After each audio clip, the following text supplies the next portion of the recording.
салом дӯстон, дар ин рӯзҳои мубораки иди Саиди Қурбон топ дастаҳои футбол мухлисони мусалмони худро табрик гуфта бо трансферҳои хуб онҳоро хурсанд ҳам карданд.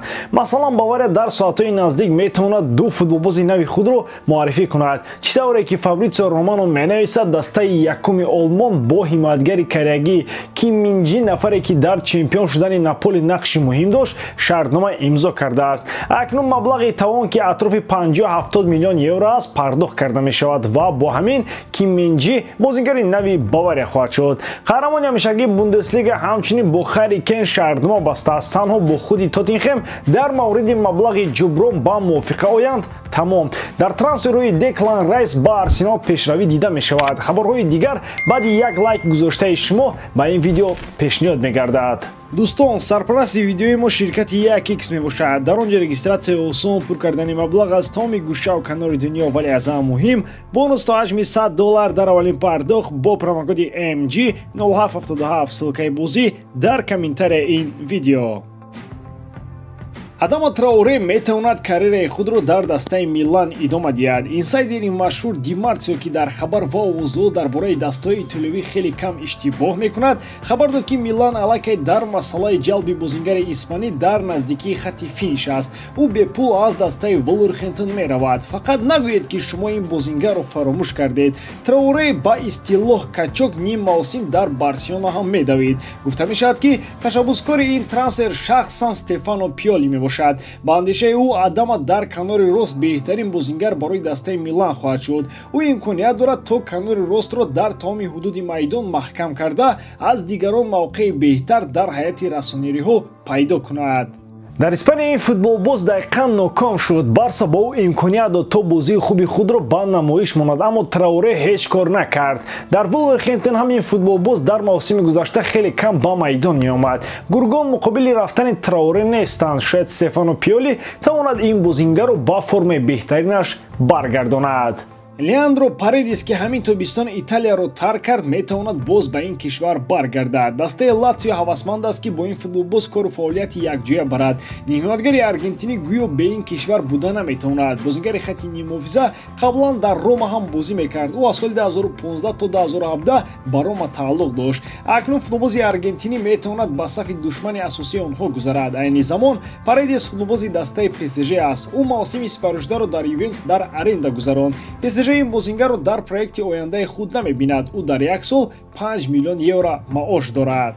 Дастаи шаҳри Париж мехоҳад ин бозингар ба дастаи дигар фурӯхта шавад. Ҳама инро ба назар гирифта ва ҳамчунин бо дар назардошти он ки шартномаи кунунии Паредис бо ПСЖ соли 2024 тамом мешавад, дастаи шаҳри Париж омода аст, ки ин бозингарро бо нархи арзон фурӯшад. Чунон арзон, ки ҳатто Латсио ин маблағро дода метавонад.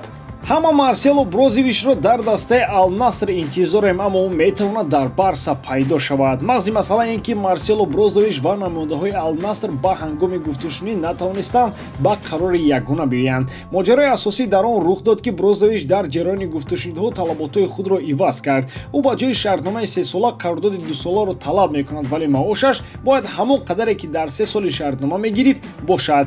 Ал-Наср бо Интер масъалаи трансфери Брозовичро кайҳо ҳал кард. Наср бояд бо Брозович гуфтушунид мекард ва дастаи арабӣ ба Интер 23 миллион евро барои гузариши Брозович медод. бо ҳамин ҳама ба хонаҳояшон мерафтанд. аммо баъд ин нақша амалӣ нашуд ва Брозович розигии худро барои гузаштан ба Барселона дод. барои овардани ин нимҳиматгар дастаи каталониро лозим аст то бархе аз бозингарони худро ҳатман фурӯшад, то барои маоши ин нимҳиматгар ягон ҷо пайдо шавад. Ал-Наср, ки ба гузариши Брозович 100% бовар дошт, акнун метавонад бозиҳои ӯро танҳо тариқи телевизион дар ҳайати Барса тамошо кунад. Дӯстон, барои шумо як хабари беҳтарин дорем. Худиозир ширкати Азия Маркет дар ҳама доруҳои худ 20% таҳфиф карданд ва акнун шумо имконият доред, ки дору барои сафедии пӯсти рӯй ва пӯсти бадан, дору барои фарбе ва харобшавӣ, барои дарди мушакҳо, барои дарди меъдаву гурда, барои риши мӯи сарбарорӣ, равғани сиёҳдона, паста барои ба қувват кардани мардонагӣ, барои дароз кардани муҳлати ҳамхӯбагӣ, барои шахсоне ки фарзанд ёфта наметавонанд ва боз дигар доруҳои гиёҳӣ ва оригиналро бо скидкаи 20% харидорӣ кунед. ба номерои дар рӯи экран буда занг зада доруҳои даркории худро дастрас кунед. тоттенхем нимҳимоятгари нав дорад. Ин Джеймс Мэдисон аст, бозигаре ки то ҳамин дам дар дастаи Лестер ҳунарнамоӣ мекард. Пас аз он ки Лестер ба чемпионшип рафт, бозигарони асосии дастаам ба ҳар тараф кӯчиданд. Қаблан дар бораи рафтани Чаглар Сюинҷу ба Атлетико ва гузариши Тилеманс ба Астон Вилла расман маълум шуда буд. Тоттенхем барои ҷалби ин футболбоз ба дастаи Лестер 40 миллион евро пардохт кард. Агар Сюинҷу ва Тилеманс шартномаҳояшон бо Лестер ба анҷом расид ва ин ду бозингар онро тамдид накарда ба ду тараф рафтанд, пас Мэдисон бо Лестер шартномаи ҳамкорӣ дошт. Ӯро ҳеҷ дастаи бепул ба тарафи худ бурда наметавонист. Барои ҳамин ҳам мо дар бораи 40 миллион евро ҳарф мезанем. Ӯ бо дастаи шаҳри Лондон то соли 2028 қарордоди ҳамкорӣ баст. маҳоратҳои инфиродии универсалии Мэдисон метавонад дар Премер-лигаи Англия ба дастаи Тоттенхем кӯмаки калон расонад. Ӯ тӯбро аз маркази майдон то ҷаримагоҳи рақиб хеле олӣ мебарад. Дар борбари ин дар додани пас ӯ яке аз беҳтаринҳост. Гузашта аз ҳамаи ин, зарбаҳои аз масофаи дурзадаи ӯ ҳар сол дар қатори беҳтарин голҳои мавсим ҳастанд. Кейн ёрдамчии нав дар задани голҳо пайдо кард, агар албатта худаш ягон ҷо наравад. коргардонҳои сериали рафтани Мбаппе аз ПСЖ барои нақш офаридан қаҳрамони нав пайдо карданд. Ин Ливерпул мебошад. Дастаи Мерсайдӣ дар ин байн мисли Танген яке пайдо шуд ва мехоҳад Мбапперо ба Англия барад. То ҳамин дам мо фикр мекардем ки Ливерпул барои харидҳои бузург омода нест ва пули калонро онҳо сарф кардан намехоҳанд. Аммо ин ҷо маълум мешавад ки Мерсайдиҳо барои Мбаппе омода ҳастанд ки хазинаи худро холӣ кунанд. Тибқи хабарҳо Ливерпул омода аст ки 250 миллион евроро ба дастаи шаҳри Париж барои харидории ҳамлагари фаронсавӣ пардохт кунад, каме бештар аз он маблағе ки Реал ба ПСЖ пешниҳод мекунад.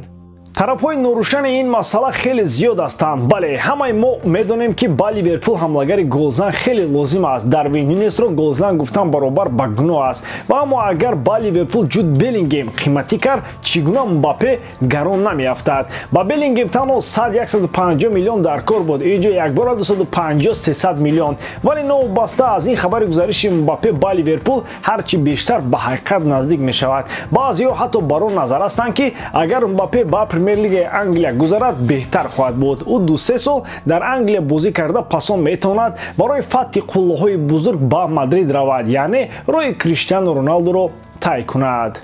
ба ҳамин тамом, боридам ки эҷодкории ман ба шумо писанд меояд. лайк, комментария ва дар канал обуна шуданро аз ёд набароред. бо шумо мисли ҳар вақта Муҳаммад Гаиров.